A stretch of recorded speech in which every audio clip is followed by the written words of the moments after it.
wag na wag niyong titignan ang problema ninyo. Ulitin ko lang, idols. Wag na wag niyong titignan ang problema ninyo na para bang iniwan kayo ng Diyos. Wag na wag niyo pong titignan ang problema ninyo na para bang hindi naging tapat ang Panginoon sa atin. Wag na wag nating titignan ang mga closed doors ng buhay natin na para bang hindi kayang gawin ng Diyos yung dati niya nang ginagawa sa atin. Kasi ang katotohanan, may mga chances at may mga pagkakataon pa nga sa buhay natin na minsan si Lord pa ang nag-orchestrate ng challenges. Ilalagay niya talaga sa harap natin.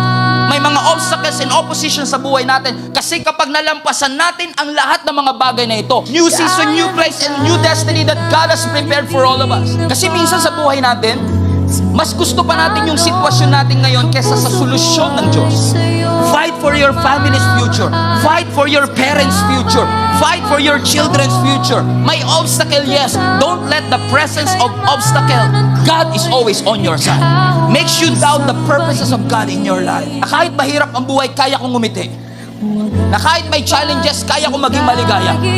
So just keep on moving forward and keep on walking, because pushing forward is a testimony that God can sustain you and God can bring you out.